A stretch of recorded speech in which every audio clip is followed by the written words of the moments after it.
आज के इस एक्सप्लेनर में हम एक ऐसी चीज पर बात करने वाले हैं जो हर नए क्रिएटर की आंखें खोल देगी। यकीन करना थोड़ा मुश्किल है, लेकिन जिस एनालिटिक्स ऐप पर ग्रोथ के लिए सबसे ज्यादा भरोसा किया जाता है ना, असल में वही 90% नए चैनलों की बर्बादी का सबसे बड़ा कारण बन रहा है।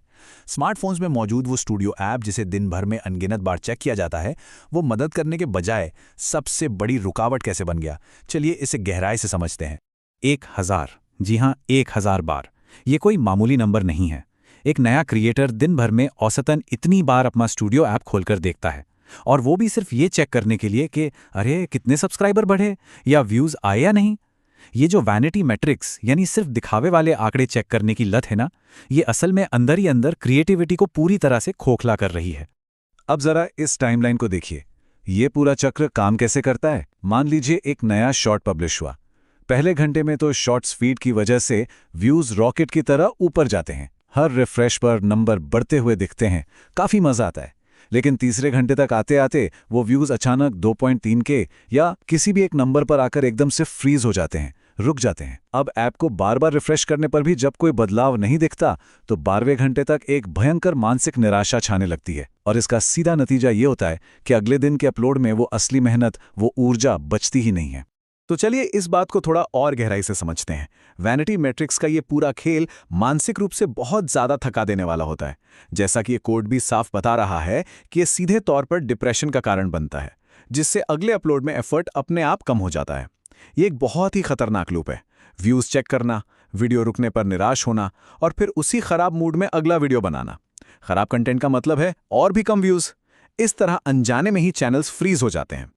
लेकिन घबराने की बात नहीं है, क्योंकि समाधान इस बात में छिपा है कि ऐप का इस्तेमाल आखिर हो कैसे रहा है। बिना सोचे समझे सिर्फ डोपामाइन हिट के लिए बार बार व्यूज चेक करना एक बहुत ही विनाशकारी आदत है। इसकी जगह डेटा की गहराई से जांच करने की आदत डालनी होगी। जो बड़े और सफल क्रिएटर्स होते हैं ना, वो व्यूज देखकर उदास होने के लिए ऐप नहीं खोलते, बल्कि उस डेटा का रणनीतिक विश्लेषण करके उसका असली फायदा उठाते हैं। तो इसी के साथ हम आते हैं अपने पहले भाग पर, शॉर्ट्स के लिए स्मार्ट एनालिटिक्स। चलिए देखते हैं कि शॉर्ट्स क्रिएटर्स के लिए असल में क्या रणनीति होनी चाहिए और फोकस कहां होना चाहिए। अब इस चार्ट को देखिए। एक नए क्रिएटर के शॉर्ट वीडियो का टिपिकल हाल कुछ ऐसा ही होता है। केवल 38% लोग वीडियो को पूरा देखते हैं और बाकी के 62% लोग बीच में ही छोड़कर भाग जाते हैं। और सच बताएं, यही वो असली वजह है जिसके कारण एल्गोरिदम वीडियो को शॉर्ट्स फीड से बाहर फेंक देता है। लेकिन इसे फेलियर मानने के बजाय एल्गोरिदम का फीडबैक समझना चाहिए, जो चीख चीख कर बता रहा है कि सुधार की गुंजाइश आखिर है कहां। तो अब इसे सुधारा कैसे जाए, इसका एक बड़ा ही स्पष्ट और सीधा तरीका है। सबसे पहले एनालिटिक्स में रिटेंशन ग्राफ खोलना होगा और उस गिरावट या डिप को खोजना होगा जहां दर्शक अचानक ड्रॉप हो रहे हैं। उस सटीक सेकंड को पकड़ना है जहां लोग वीडियो छोड़कर गए। अब विचार करना है कि वहां ऐसा क्या बोरिंग चल रहा था। क्या एक्सप्लेनेशन बहुत लंबा हो गया था? बस उस कमी को पहचान कर उसे हटा देना है और अगले वीडियो की पेसिंग को एकदम टाइट कर देना है। और अगर आंकड़ों की बात करें तो वो साफ बताते हैं कि एक रुक जाने वाले या फ्लॉप होने वाले वीडियो का औसत रिटेंशन 40% के आसपास ही झूलता रहता है। लेकिन वायरल शॉर्ट्स का जो असली टारगेट है ना, वो हमेशा 99% रिटेंशन मार्क को छूने का होना चाहिए। हर नए अपलोड के साथ पिछली गलतियों को सुधारने से ही ये ग्राफ ऊपर जाएगा और वीडियो मिलियंस में व्यूज लाएगा। ये एक दिन का काम नहीं है, बल्कि लगातार सुधार का प्रोसेस है। अब आगे बढ़ते हैं दूसरे भाग की तरफ, जो है लॉन्ग फॉर्म वीडियो की ग्रोथ को कैसे ठीक किया जाए, क्योंकि शॉर्ट्स और लॉन्ग फॉर्म वीडियो की मनोवैज्ञानिक चुनौतियां एक दूसरे से बिल्कुल अलग होती हैं। देखिए, लॉन्ग फॉर्म में शॉर्ट्स की तरह तुरंत व्यूज की बौछार नहीं होती। शुरुआती 24 घंटों में 0 से 10 व्यूज आना बहुत ही स्लो और फ्रस्ट्रेटिंग प्रोसेस लग सकता है। लेकिन लॉन्ग फॉर्म का सबसे बड़ा कातिल कुछ और ही है, और वो है 4.6% जैसा बेहद कम क्लिक थ्रू रेट या CTR। सच तो यह है कि अगर दर्शक ब्राउज फीचर में थंबनेल देखकर उस पर क्लिक ही नहीं करेंगे, तो चाहे वीडियो कितना भी अच्छा क्यों ना हो, वो कभी ग्रो नहीं करेगा। इस कम CTR के पीछे मुख्य रूप से दो बहुत बड़े कारण छिपे होते हैं। पहला है थंबनेल और टाइटल के बीच खराब तालमेल। अक्सर समय बचाने के चक्कर में साधारण से AI जनरेटेड थंबनेल लगा दिए जाते हैं। इसका सीधा समाधान है थोड़ा समय देकर एक कस्टम डिज़ाइन बनाना। और दूसरा सबसे बड़ा कारण है एक बोरिंग टॉपिक चुन लेना। सफलता इस बात में नहीं है कि क्रिएटर को क्या पसंद है, बल्कि पूरी तरह से इस बात पर निर्भर करती है कि दर्शकों की असल मांग क्या है।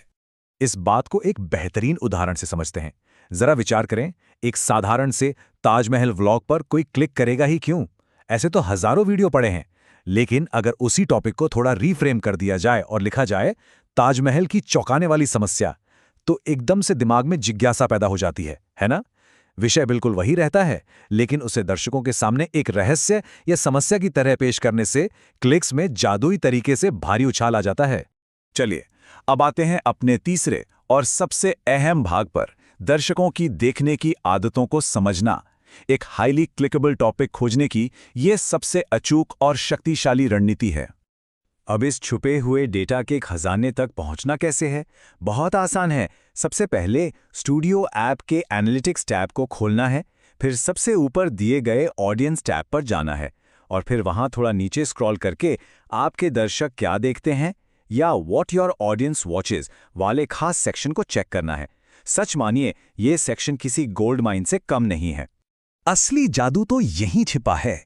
यहाँ चैनल्स जो आपके दर्शक देखते हैं में जाकर प्रतिस्पर्धी चैनल्स के पिछले 7 दिनों के अपलोड्स पर नजर डालनी होती है।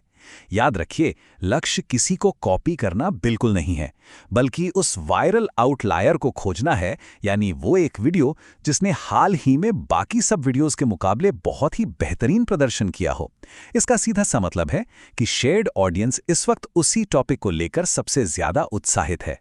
ये स्ट्रैटेजी कितनी असरदार है, इसका अंदाजा इसी बात से लगाया जा सकता है कि आजकल कई ग्रीन स्क्रीन या फेसलेस चैनल्स इसी सटीक डेटा का इस्तेमाल कर रहे हैं। बिना ज्यादा तामझाम के सिर्फ सही टॉपिक पकड़कर और दिशा बदलकर ऐसे चैनल्स महज कुछ ही हफ्तों में तेजी से मोनेटाइज हो जाते हैं। सच में, सही दिशा में किया गया थोड़ा सा स्मार्ट वर्क बिना सोचे समझे की गई दिन रात की मेहनत से कई ज्यादा भारी पड़ता है। तो अंत में एक बहुत ही बड़ा सवाल खड़ा होता है जिस पर विचार करने की जरूरत है। क्या अगले अपलोड के लिए ये स्टूडियो ऐप महज एक जाल यानी ट्रैप साबित होगा जिसमें फंसकर सिर्फ डिमोटिवेशन ही हाथ लगेगा, या फिर क्या इसे एक शक्तिशाली टूल की तरह इस्तेमाल किया जाएगा ताकि एनालिटिक्स के रणनीति के इस्तेमाल से ग्रोथ को सच में कई गुना बढ़ाया जा सके? ये पूरी तरह से इस बात पर निर्भर करता है कि दिखावे वाले आंकड़ों को कब छोड़ा जाता है। असली डेटा को अपनाइए, क्योंकि ग्रोथ का असली राज उसी में छिपा है।